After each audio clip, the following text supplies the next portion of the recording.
क्या एक साधारण मछुआरे का बेटा जो बचपन में अखबार बेचता था, एक दिन देश का राष्ट्रपति बन सकता है? क्या वो बच्चा जो विज्ञान की किताबों में खोया रहता था, एक दिन भारत को दुनिया की सबसे ताकतवर मिसाइलों का मालिक बना सकता है?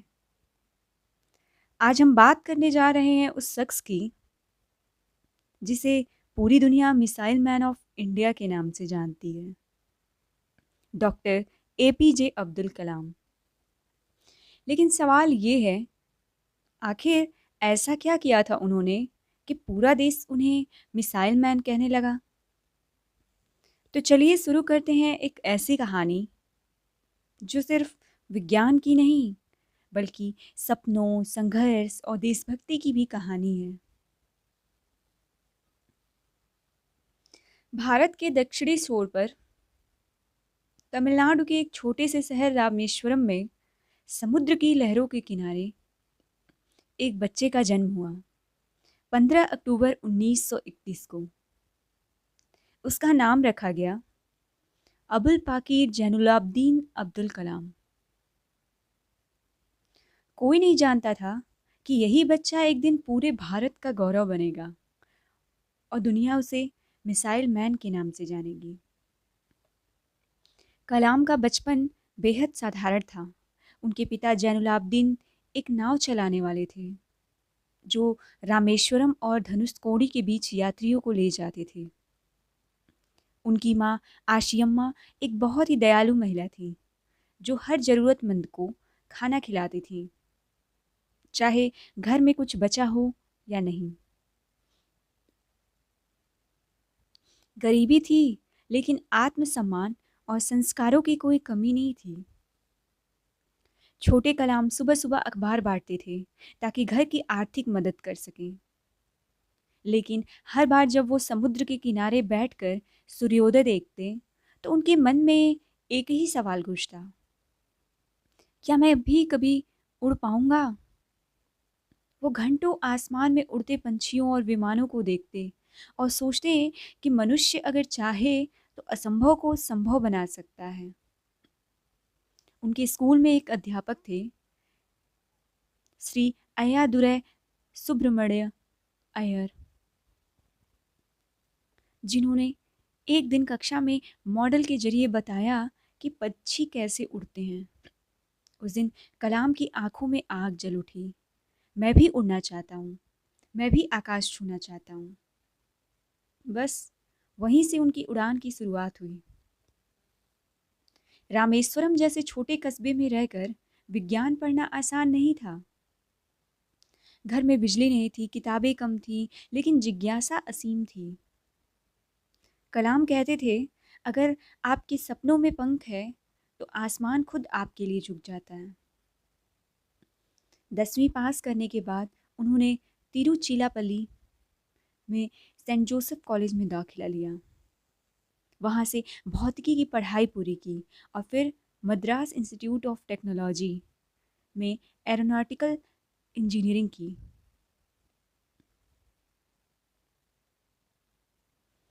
एमआईटी उनके जीवन का वो मोड़ था जिसने उन्हें डॉक्टर एपीजे अब्दुल कलाम बनाया। वहाँ उनके प्रोफेसर सुब्रमण्यम अय्यर ने उन्हें कहा, कलाम, अगर तुम किसी चीज़ को पूरी लगन से चाहो तो पूरी सृष्टि तुम्हारे साथ काम करने लगती है। कलाम ने यह बात जीवन भर याद रखी। एमआईटी में एक दिन उन्हें एक विमान का मॉडल बनाना था। समय सीमा 3 दिन की थी, लेकिन कलाम ने मेहनत इतनी की कि 3 दिनों में उन्होंने ऐसा मॉडल तैयार कर दिया जिसे देखकर प्रोफेसर भी चकित रह गए। उन्होंने कहा, तुम्हारे अंदर एक वैज्ञानिक नहीं, एक सपना छिपा है जो एक दिन भारत का भविष्य बदल देगा। पढ़ाई पूरी होने के बाद कलाम ने इंडियन एयरफोर्स की परीक्षा दी। वो टॉप 8 तक पहुंचे, लेकिन चयन नहीं हो सका। वो बहुत निराश हुए, लेकिन तभी एक साधु स्वामी शिवानंद ने उनसे कहा, बेटा, तुम्हारा रास्ता अलग है। अगर तुम देश की सेवा करना चाहते हो तो ईश्वर ने तुम्हारे लिए कुछ और लिखा है। कलाम ने वहीं से सीखा, कभी भी असफलता को अंत मत समझो, वो तो सफलता की पहली सीढ़ी होती है। फिर उन्होंने डिफेंस रिसर्च एंड डेवलपमेंट ऑर्गेनाइजेशन में नौकरी शुरू की। वहाँ उनका पहला प्रोजेक्ट था एक छोटा सा होवरक्राफ्ट, लेकिन कलाम का सपना इससे बहुत बड़ा था। वो भारत को self reliant in space and defence technology बनाना चाहते थे।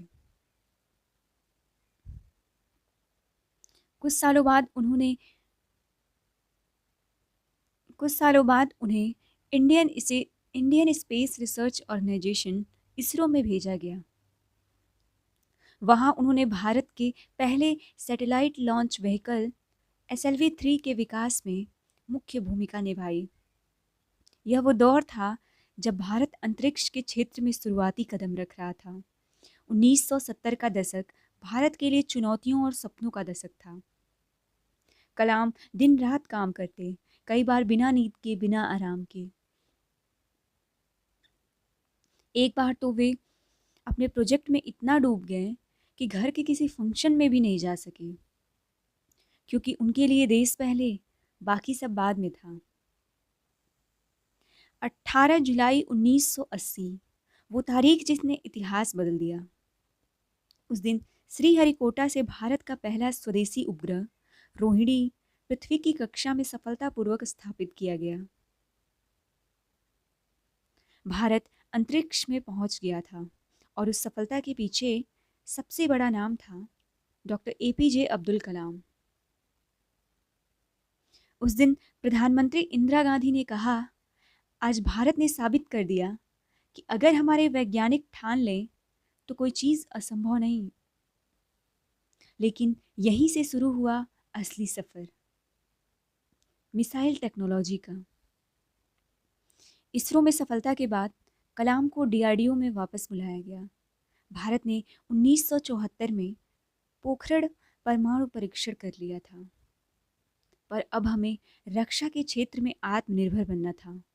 उस समय दुनिया की बड़ी ताकतें हमें तकनीक देने से मना कर रही थी, लेकिन कलाम ने कहा, अगर हमें कोई तकनीक नहीं देता तो हम खुद बना लेंगे।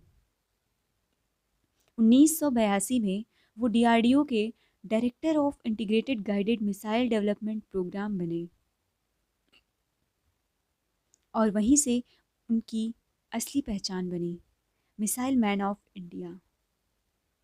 उन्होंने 5 बड़े प्रोजेक्ट शुरू किए, अग्नि, पृथ्वी, आकाश, नाग और त्रिशूल।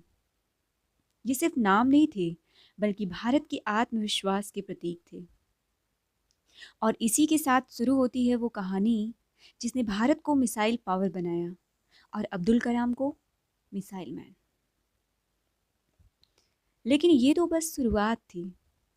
आने वाले वर्षों में जो हुआ उसने भारत की तकदीर हमेशा के लिए बदल दी, क्योंकि अगला पड़ाव था पोखरण परमाणु परीक्षण, अग्नि की उड़ान और एक ऐसे वैज्ञानिक की आत्मा जो अपने देश के लिए जीती और मरती रही।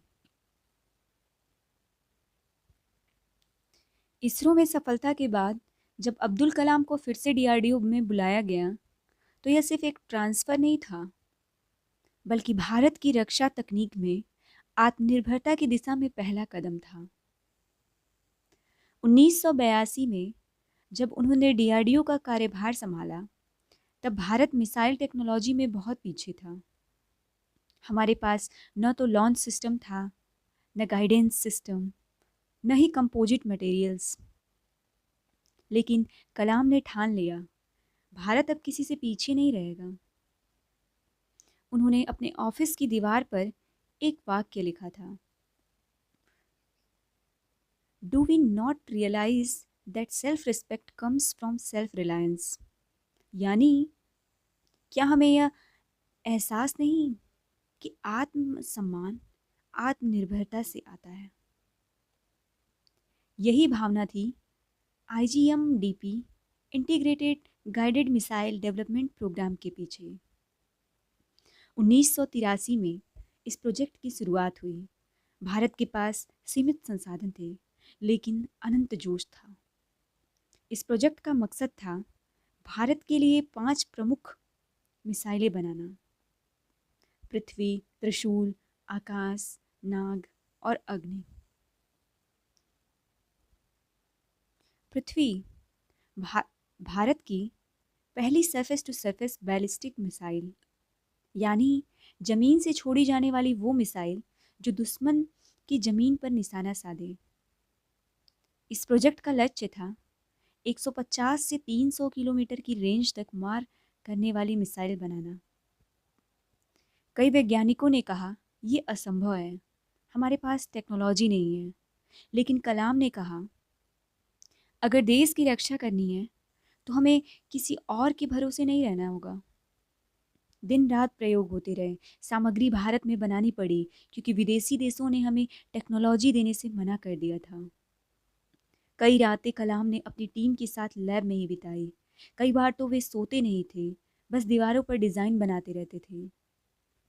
उनकी एक आदत थी हर वैज्ञानिक का नाम खुद अपनी डायरी में लिखना, क्योंकि वो मानते थे सफलता टीम की होती है, नेता की नहीं।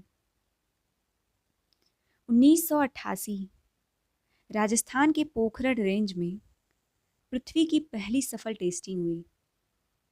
भारत ने एक ऐसी मिसाइल बना ली थी जो अपने लक्ष्य को 100% सटीकता से भेज सकती थी।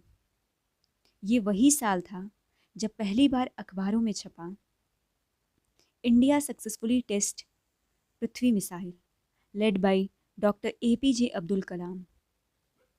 और यहीं से अब्दुल कलाम बन गए the missile man in making. इसके बाद बारी थी त्रिशूल की। ये छोटी रेंज की सरफेस टू एयर मिसाइल थी जो दुश्मन के विमानों और हेलीकॉप्टरों को मार गिराने के लिए बनाई गई। यह प्रोजेक्ट कई बार असफल हुआ, एक के बाद एक लॉन्च फेल हुए। सरकार, मीडिया, विपक्ष सब कहने लगे कि यह पैसा बर्बाद हो रहा है। लेकिन कलाम का जवाब था failure will never overtake me if my determination to succeed is strong enough. उन्होंने हर बार असफलता को नोट किया, कारण खोजे और नई टीम बनाई। 1992 में त्रिशूल ने आखिरकार उड़ान भरी और सटीक निशाने के साथ लक्ष्य को भेद दिया। उस दिन उन्होंने कहा, आज भारत ने साबित किया कि हमें उड़ान के लिए किसी विदेशी पंख की जरूरत नहीं। अब बारी थी सबसे महत्वपूर्ण मिसाइल की, अग्नि। यही वो प्रोजेक्ट था जिसने डॉक्टर कलाम को मिसाइल मैन ऑफ इंडिया बना दिया। अग्नि सिर्फ एक मिसाइल नहीं थी, बल्कि भारत की शक्ति, वैज्ञानिक आत्मनिर्भरता और सम्मान का प्रतीक थी। अग्नि प्रोजेक्ट 1980 के दशक के अंत में शुरू हुआ। इसका उद्देश्य था 1500 किलोमीटर तक की दूरी पर दुश्मन को सटीक निशाना बनाना। यह एक इंटरमीडिएट रेंज बैलिस्टिक मिसाइल थी जो देश की न्यूक्लियर डिलीवरी सिस्टम का हिस्सा बन सकती थी। भारत पर उस समय अमेरिका और कई अन्य देशों का दबाव था। टेक्नोलॉजी कंट्रोल रेजिम्स ने भारत पर प्रतिबंध लगा दिए थे, लेकिन कलाम ने हार नहीं मानी। उन्होंने भारतीय वैज्ञानिकों से कहा, हमारी ताकत हमारे लोग हैं, न कि विदेशी उपकरण। उन्होंने सैकड़ों युवा वैज्ञानिकों को तैयार किया। हर असफल टेस्ट के बाद वो उन्हें कहते, असफलता तुम्हारी नहीं, मेरी है, लेकिन अगली सफलता तुम्हारी होगी। यह एक सच्चे लीडर का गुण था। वो असफलता खुद लेते थे और सफलता टीम को दे देते थे। और फिर आया वो ऐतिहासिक दिन, 22 मई 1989। भारत ने अग्नि मिसाइल का पहला परीक्षण किया। मिसाइल ने हवा को चीरते हुए आसमान में आग की लकीर खींच दी। भारत ने दुनिया को संदेश दिया, हम अब किसी पर निर्भर नहीं, हम अपनी रक्षा खुद कर सकते हैं। सफल परीक्षण के बाद प्रधानमंत्री राजीव गांधी ने डॉक्टर कलाम को बुलाया और कहा, कलाम, आज तुमने देश का सिर गर्व से ऊंचा कर दिया। पूरे देश में खुशी की लहर दौड़ पड़ी। और तभी मीडिया ने पहली बार उन्हें कहा, मिसाइल मैन ऑफ इंडिया। लेकिन कलाम के लिए यह अंत नहीं, बल्कि एक नई शुरुआत थी। उन्होंने आगे आकाश और नाग मिसाइल प्रोजेक्ट्स को भी गति दी। आकाश एक medium range surface to air missile थी, जो दुश्मन के विमानों को 30 किलोमीटर की दूरी से गिरा सकती थी। नाग एक एंटी टैंक मिसाइल थी, जो भारत की जमीनी फौज को ताकत देने वाली थी। हर प्रोजेक्ट के पीछे एक कहानी थी, मेहनत, विश्वास और न झुकने का जज्बा। कलाम अक्सर अपने टीम से कहते थे, dream is not what you see when you sleep, dream is what doesn't late you sleep. यानी सपना वो नहीं जो नींद में आता है, बल्कि वो है जो तुम्हें सोने नहीं देता। 1989 से 1995 के बीच भारत ने मिसाइल तकनीक में जो छलांग लगाई, वो किसी चमत्कार से कम नहीं था। अब्दुल कलाम के नेतृत्व में भारत ने मिसाइल तकनीक के हर स्तर पर आत्मनिर्भरता हासिल की। Propulsion, guidance, control system, navigation और लॉन्च प्लेटफॉर्म। उन्होंने देश के वैज्ञानिकों में यस वी कैन की भावना जगाई। आज भारत के पास जो मिसाइल शक्ति है, वो उन्हीं की सोच और मेहनत की नींव पर खड़ी है। लेकिन कहानी यहीं खत्म नहीं होती, क्योंकि आने वाले वर्षों में डॉक्टर कलाम ने वो किया जिससे पूरा विश्व चौंक गया। पोखरण परमाणु परीक्षण, और वो पल जब कलाम सिर्फ मिसाइल मैन नहीं रहे, बल्कि इंडियाज न्यूक्लियर हीरो बन गए। भारत का इतिहास जब भी लिखा जाएगा, तो 1998 का पोखरण परमाणु परीक्षण हमेशा स्वर्ण अक्षरों में दर्ज रहेगा, क्योंकि यह सिर्फ एक वैज्ञानिक उपलब्धि नहीं थी, बल्कि यह एक राष्ट्रीय आत्मसम्मान का प्रतीक था और इतिहास के केंद्र में थे डॉक्टर एपीजे अब्दुल कलाम। 1990 के दशक की शुरुआत में भारत आर्थिक और राजनीतिक संकटों से गुजर रहा था। सोवियत संघ टूट चुका था, दुनिया में शक्ति संतुलन बदल रहा था। अमेरिका, चीन और पाकिस्तान लगातार अपनी परमाणु शक्ति बढ़ा रहे थे। भारत के पास भी तकनीक थी, लेकिन राजनीतिक इच्छा शक्ति और अंतर्राष्ट्रीय दबाव के कारण हम खुले तौर पर परीक्षण नहीं कर पा रहे थे। लेकिन डॉक्टर अब्दुल कलाम और कुछ अन्य वरिष्ठ वैज्ञानिकों का मानना था, अगर हमें सच में स्वतंत्र रहना है, तो हमें आत्मरक्षा की क्षमता खुद बनानी होगी। इसी दौरान देश के प्रधानमंत्री बने अटल बिहारी वाजपेयी। अटल जी देशभक्ति के प्रतीक थे और वो जानते थे कि भारत को अब कदम बढ़ाना होगा। उन्होंने कलाम को बुलाया और सिर्फ एक वाक्य कहा, कलाम साहब, अब वक्त आ गया है कि भारत दुनिया को दिखा दे कि वो क्या कर सकता है। कलाम मुस्कुराए और बस इतना बोले, sir we are ready. Operation Shakti, यही नाम रखा गया था उस मिशन का, जो आने वाले दिनों में पूरी दुनिया को हिला देने वाला था। लेकिन इसे गुप्त रखना सबसे बड़ी चुनौती थी, क्योंकि अमेरिकी जासूसी उपग्रह लगातार भारत की ज़मीन की निगरानी कर रहे थे। अगर उन्हें जरा भी भनक लग जाती, तो अंतर्राष्ट्रीय दबाव बन जाता और मिशन रद्द करना पड़ता। इसलिए कलाम ने रणनीति बनाई, काम हम दिन में करेंगे, दिन में नहीं, रात में करेंगे।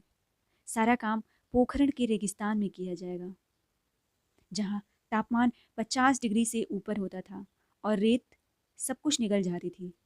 वैज्ञानिकों को वहाँ भेजा गया, लेकिन उन्हें सिविल इंजीनियर या लेबर बनाकर उनकी आईडी कार्ड तक बदल दिए गए, ताकि कोई पहचान न सके। ट्रकों में परमाणु उपकरण को ऐसे ढका गया मानो वो साधारण निर्माण सामग्री हो। कलाम खुद एक बार ट्रक के पीछे बैठ गए, ताकि कोई शक न करे कि ट्रक में देश का सबसे बड़ा वैज्ञानिक बैठा है। वो कहते थे, जब उद्देश्य देश का हो, तो हर असुविधा भी गर्व बन जाती है।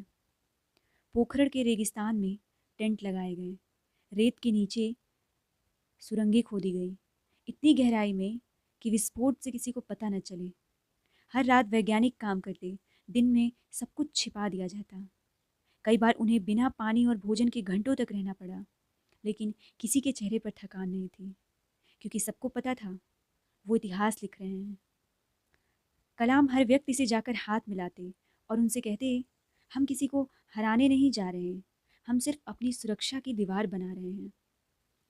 11 मई 1998 सुबह 3:45।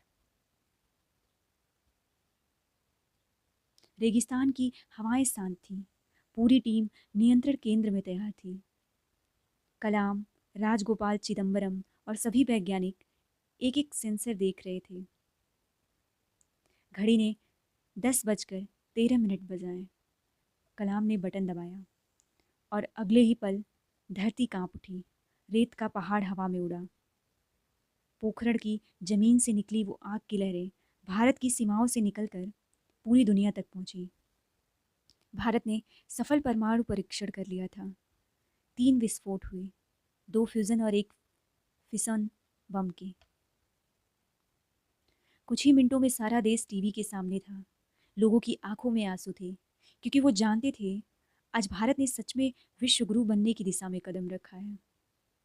प्रधानमंत्री अटल बिहारी वाजपेयी ने उसी दिन घोषणा की, भारत अब परमाणु शक्ति संपन्न देश है। और उनके साथ प्रेस कॉन्फ्रेंस में बैठे थे डॉक्टर एपीजे अब्दुल कलाम। उनका चेहरा शांत था, मुस्कुराहट हल्की थी, लेकिन आंखों में गर्व की चमक थी। अगले दिन पूरी दुनिया में खबर फैल गई।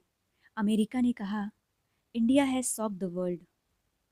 कई देशों ने प्रतिबंध लगाए, लेकिन भारत झुका नहीं। अटल जी ने कहा, हम किसी से डर कर नहीं, अपनी सुरक्षा के लिए तैयार हुए हैं। पोखरण के बाद अब्दुल कलाम सिर्फ एक वैज्ञानिक नहीं रहे, वो बन गए राष्ट्र की आत्मा के प्रतीक। लोग उन्हें मिसाइल मैन कहने लगे, लेकिन उनके लिए यह उपाधि सिर्फ सम्मान नहीं थी, यह जिम्मेदारी थी। कलाम ने कहा था, मेरे लिए सबसे बड़ा सम्मान यह नहीं कि मैं वैज्ञानिक हूँ, बल्कि यह है कि मेरे देश को मुझ पर विश्वास है। पोखरण के बाद उन्होंने भारत के न्यूक्लियर कमांड सिस्टम को भी मजबूत किया। उन्होंने हर क्षेत्र के वैज्ञानिकों को एकजुट किया। इसरो, डीआरडीओ, बीएआरसी सब एक टीम बन गए।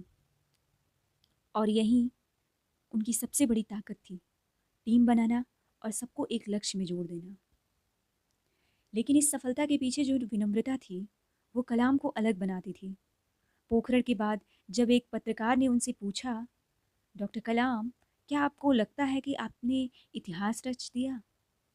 तो उन्होंने मुस्कुराते हुए कहा, इतिहास मैंने नहीं, भारत के युवाओं ने रचा है। इस प्रयोग के बाद दुनिया ने भारत को अलग नज़रों से देखना शुरू किया। पहली बार महसूस हुआ कि भारत न सिर्फ एक संस्कृति है, बल्कि एक शक्ति भी है। और यही वो पल था जब अब्दुल कलाम हमेशा के लिए इतिहास में अमर हो गए। लेकिन कहानी यहीं खत्म नहीं होती, क्योंकि इस सफलता के बाद अब्दुल कलाम का जीवन एक और मोड़ लेने वाला था। वो प्रयोगशालाओं से निकलकर देश के हर घर, हर दिल तक पहुंचने वाले थे। आने वाले सालों में वो बनेंगे भारत के राष्ट्रपति, युवा प्रेरणा के प्रतीक और हर भारतीय के सपनों के मार्गदर्शक।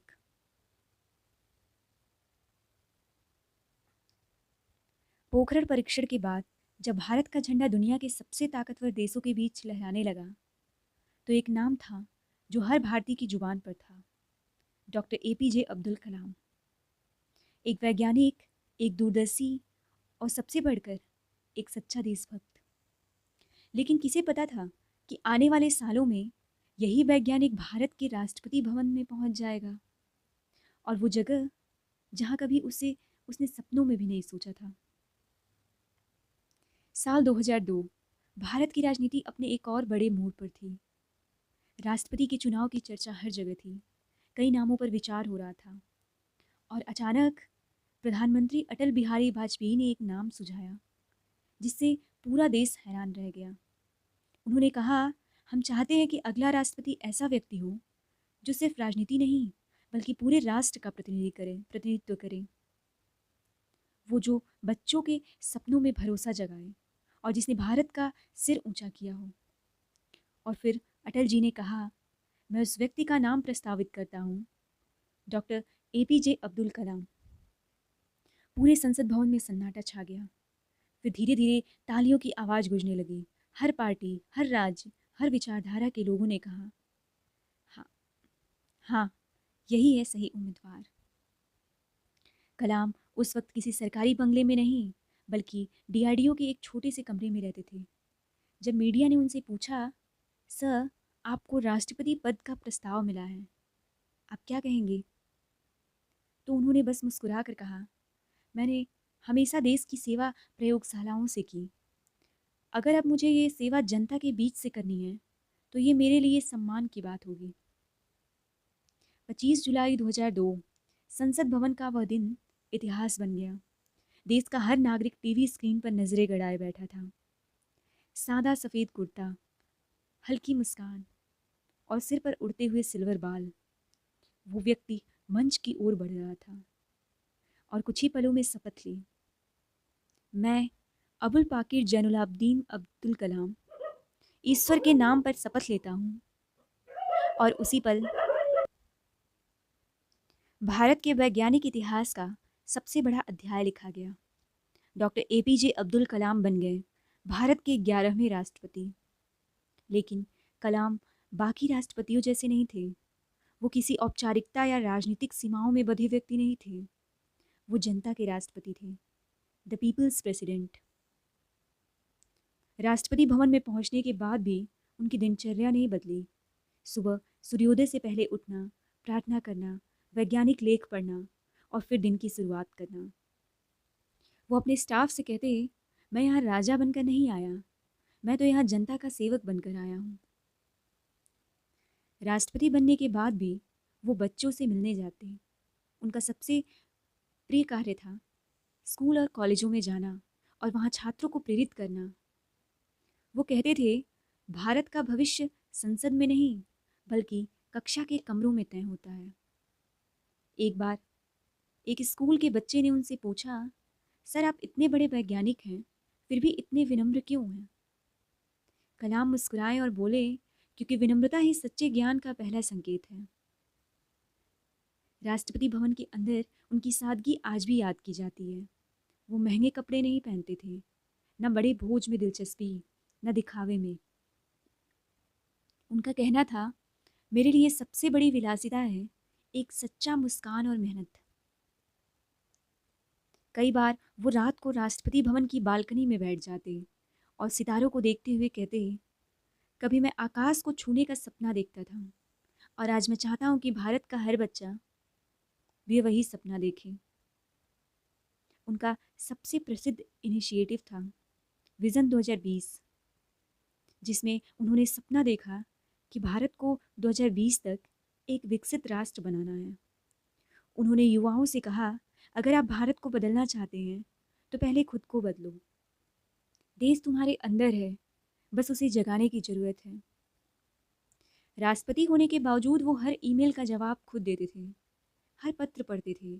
कई बार तो किसी गांव के बच्चे ने पत्र लिखा और कलाम ने उसे खुद जवाब दिया, मैं तुम्हारे सपनों को पढ़कर खुश हुआ और उन्हें सच करने के लिए मेहनत करते रहो।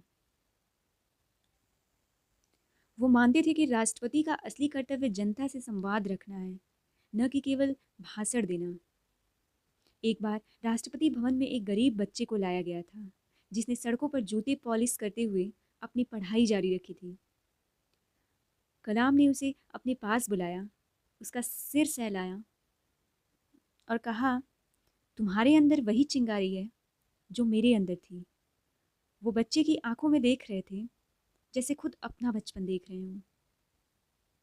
राष्ट्रपति के रूप में उनका कार्यकाल भले 2007 में खत्म हुआ, लेकिन जनता के दिलों में उनकी जगह कभी नहीं खत्म हुई। जब उन्होंने राष्ट्रपति पद छोड़ने की घोषणा की तो देश भर से पत्र आने लगे, सर, कृपया एक बार और बने रहिए। लेकिन उन्होंने कहा, मैं सत्ता में नहीं, समाज में रहना चाहता हूँ। 25 जुलाई 2007 जब उन्होंने राष्ट्रपति भवन छोड़ा तो वो अपनी सारी निजी वस्तुएं खुद पैक कर रहे थे। कोई बड़ा काफिला नहीं, कोई शाही विदाई नहीं, बस एक बैग, कुछ किताबें और एक पुराना लैपटॉप। वो मुस्कुराते हुए बोले, मैं राष्ट्रपति बनकर नहीं, एक शिक्षक बनकर वापस जा रहा हूँ। और सच में आने वाले सालों में वो वही बने, एक शिक्षक, एक मार्गदर्शक जो हर भारतीय को सपने देखना सिखाता रहा, क्योंकि अब उनके जीवन का अगला अध्याय शुरू होने वाला था। द टीचर कलाम, वो अध्याय जिसमें उन्होंने अपना जीवन युवाओं के नाम कर दिया। भारत उन्हें मिसाइल मैन कहता था, लेकिन डॉक्टर एपीजे अब्दुल कलाम के लिए सबसे प्यारा शब्द था शिक्षक। वो कहते थे, मैंने कई भूमिकाएं निभाई, वैज्ञानिक, राष्ट्रपति, सलाहकार, लेकिन अगर मुझसे पूछा जाए कि मैं क्या बनना चाहता हूँ, तो मेरा जवाब हमेशा रहेगा एक शिक्षक। उनके जीवन की असली सफलता मिसाइलों या प्रयोगों से नहीं, बल्कि उन लाखों युवाओं से थी जिन्हें उन्होंने सपने देखना सिखाया। उनका मानना था कि ज्ञान बांटने से बढ़ता है, और यही कारण था कि राष्ट्रपति बनने के बाद भी उन्होंने सबसे ज़्यादा वक्त स्कूलों और कॉलेजों में छात्रों के बीच बिताया। 1990 के दशक के बाद जब उन्होंने वैज्ञानिक की भूमिका से आगे बढ़कर समाज को दिशा देना शुरू किया, तो उन्होंने देखा भारत का सबसे बड़ा खजाना है उसके युवा। वो कहते थे, भारत की 65% आबादी 35 साल से कम उम्र की है। अगर ये युवा जाग जाएं, तो भारत को कोई रोक नहीं सकता।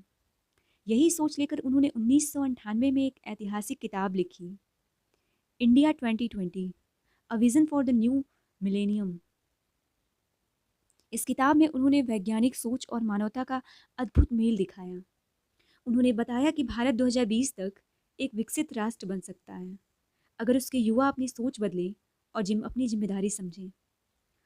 वो हर भाषण में यही कहते, सपने वो नहीं होते जो आप सोते वक्त देखते हैं, सपने वो होते हैं जो आपको सोने नहीं देते। यह एक लाइन नहीं बनी, बल्कि एक आग थी जिसने लाखों युवाओं के दिलों में जलना शुरू किया।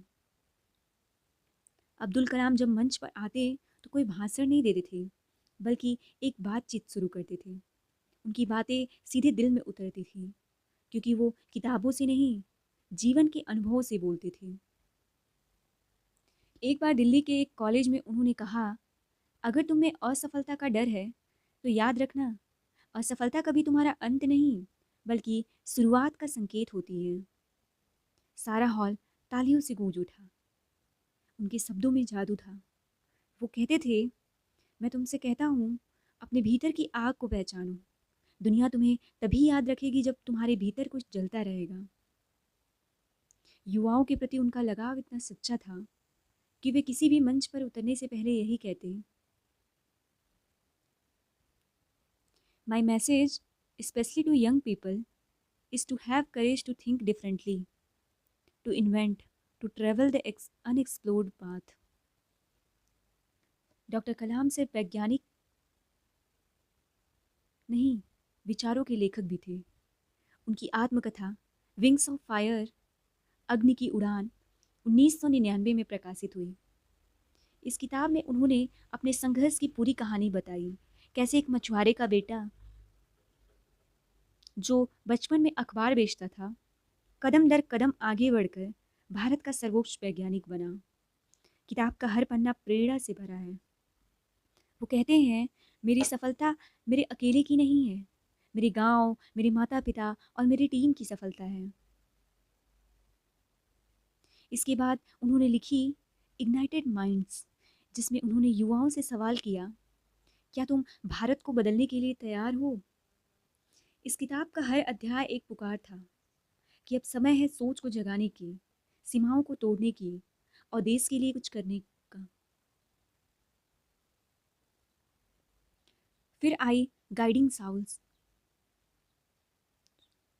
इंस्पायरिंग थॉट्स, माई जर्नी और you are born to blossom जैसे किताबें, जिनमें उन्होंने बताया कि सफलता का असली अर्थ नाम या पद नहीं, बल्कि कितने जीवनों को आपने बेहतर बनाया होता है।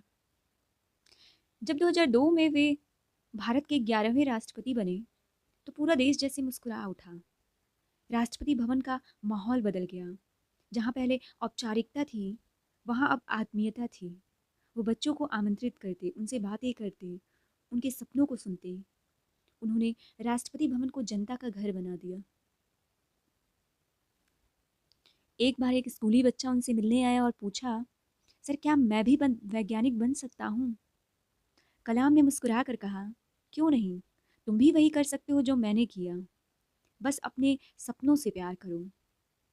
उनकी सादगी का अंदाजा इस बात से लगाया जा सकता है कि जब उनका कार्यकाल खत्म हुआ तो उन्होंने राष्ट्रपति भवन से सिर्फ 3 सूटकेस लेकर विदाई की, किताबें, नोट्स और एक पुराना लैपटॉप।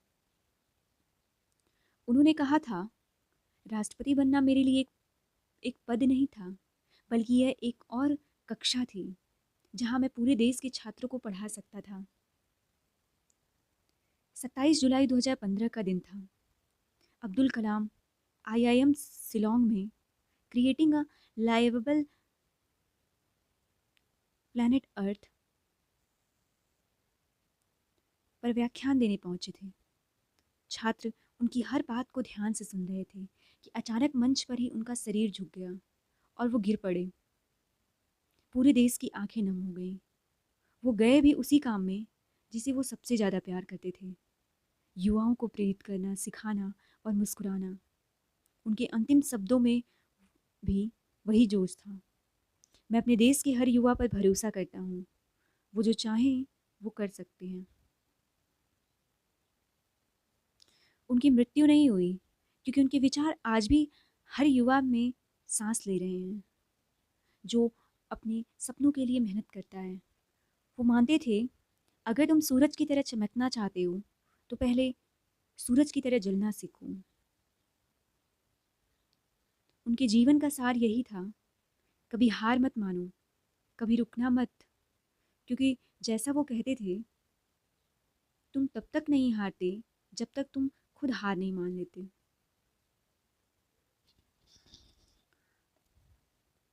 डॉक्टर APJ अब्दुल कलाम सिर्फ एक वैज्ञानिक या राष्ट्रपति नहीं थे, वो एक दूरदर्शी विचारक थे। उनकी ज़िंदगी का मकसद केवल व्यक्तिगत सफलता नहीं, बल्कि समाज और देश को आगे ले जाना था। वो मानते थे कि भारत का असली भविष्य उसके युवाओं के हाथों में है।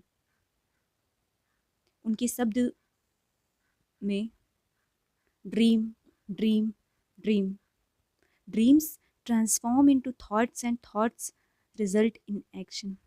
यानी सपने देखो और फिर उन्हें विचारों में बदलो और अंततः कार्रवाई में।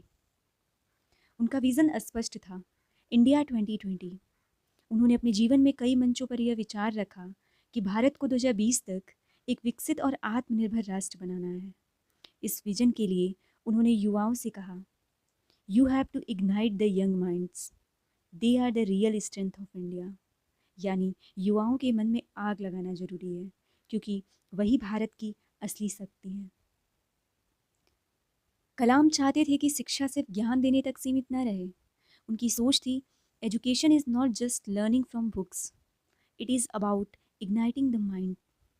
उनका मानना था कि प्रत्येक स्कूल, कॉलेज और विश्वविद्यालय का उद्देश्य यही होना चाहिए कि युवा सोचें, खोजें और नए आविष्कार करें। वो अक्सर कहते, if you want to shine like a sun, first burn like a sun. इसका मतलब था, किसी भी सफलता का आधार कड़ी मेहनत और लगन है। युवा अगर सही दिशा में मेहनत करे तो भारत के लिए कोई लक्ष्य असंभव नहीं। डॉक्टर कलाम की किताबें सिर्फ शब्दों का संग्रह नहीं थी, वो जीवन जीने की कला सिखाती थी। विंग्स ऑफ फायर, संघर्ष और मेहनत की कहानी।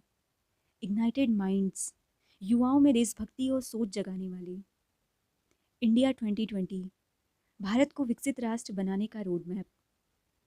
माई journey and you are born to blossom, आत्मविश्वास, नैतिकता और नेतृत्व के पाठ।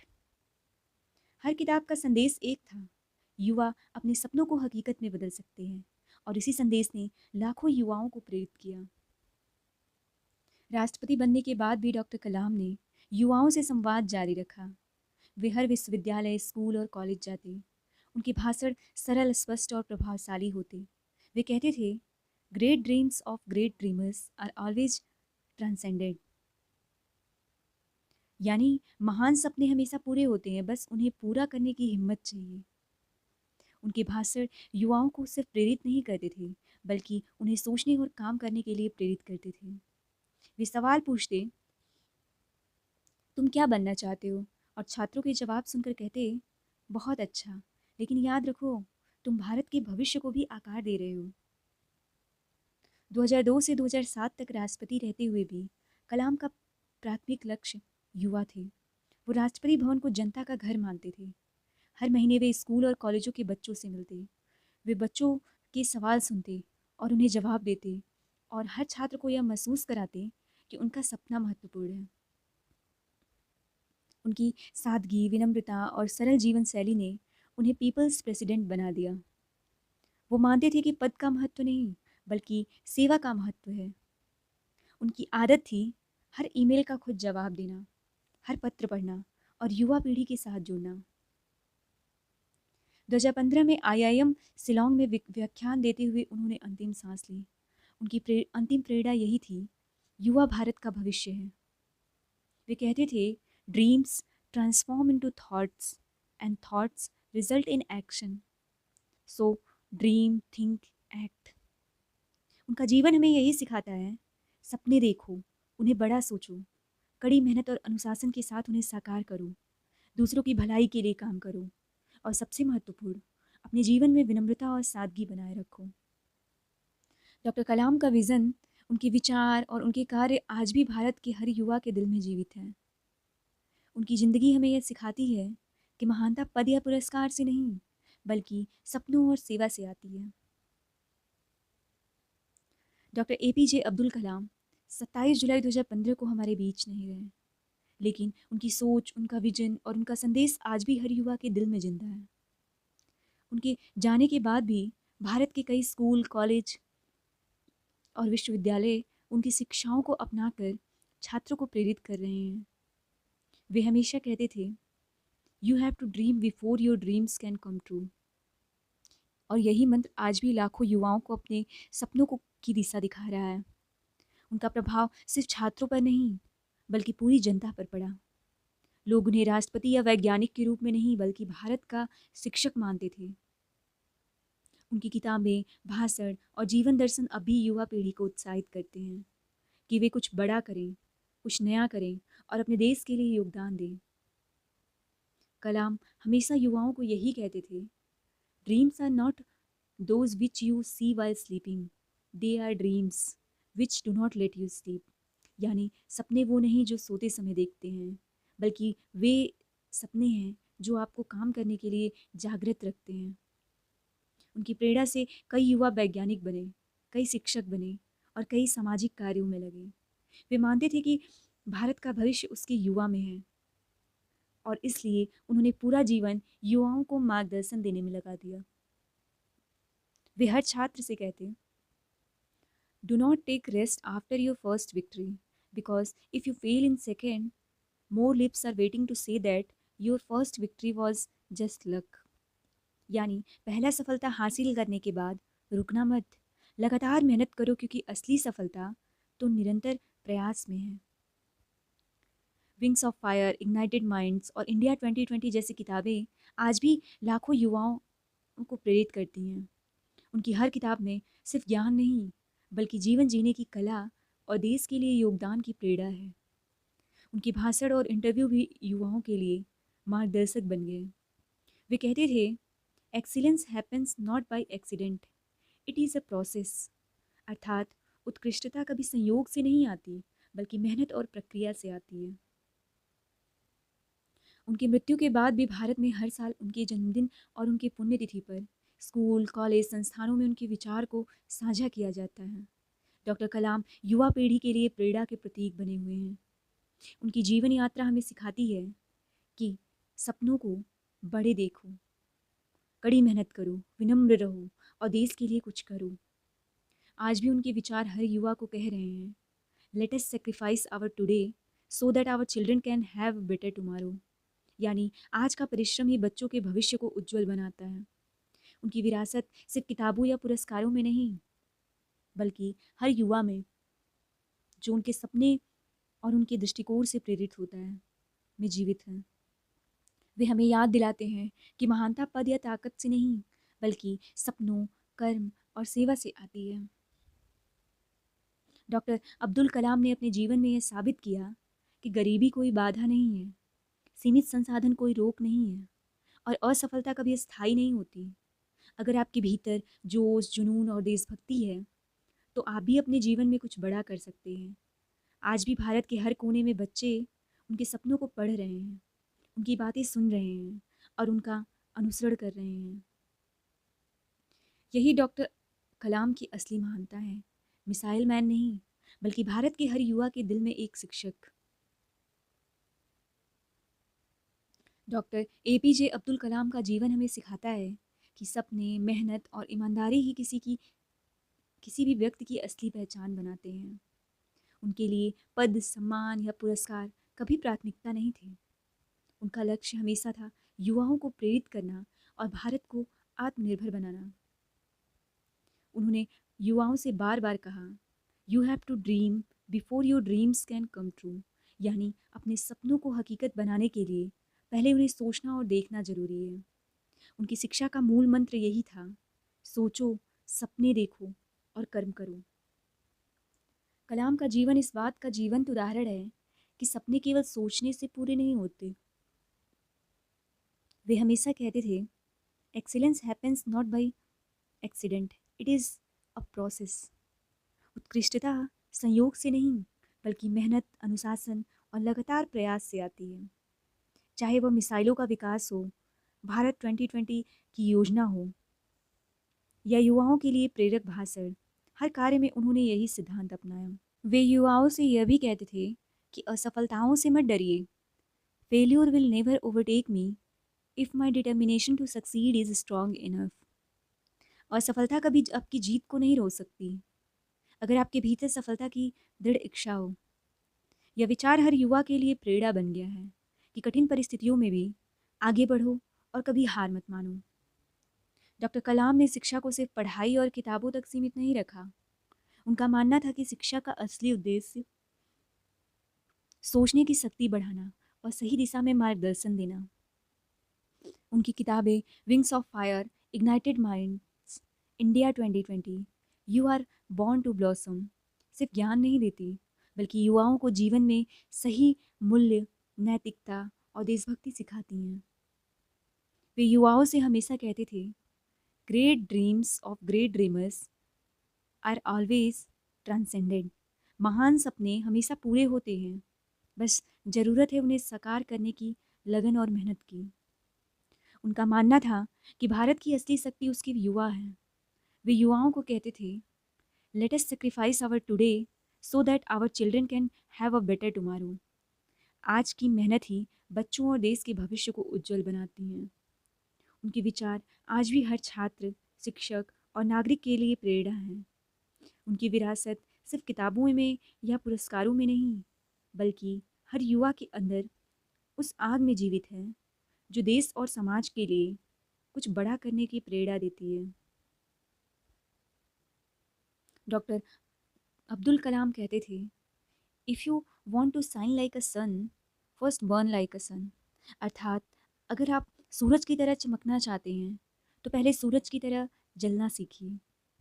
उनकी ज़िंदगी सिखाती है, सपने देखो और उन्हें बड़ा सोचो, कड़ी मेहनत करो और अनुशासित रहो। अपने कार्यों से दूसरों की मदद और प्रेरणा बनो। विनम्रता और सादगी कभी न छोड़ो। डॉक्टर कलाम ने दिखाया कि महानता पद, शक्ति या सम्मान से नहीं, बल्कि सपनों, कर्म और सेवा से आती है। आज भी हर युवा जो अपने सपनों को पूरा करने की दिशा में काम करता है, वो डॉक्टर कलाम की विरासत को जीवित रखता है।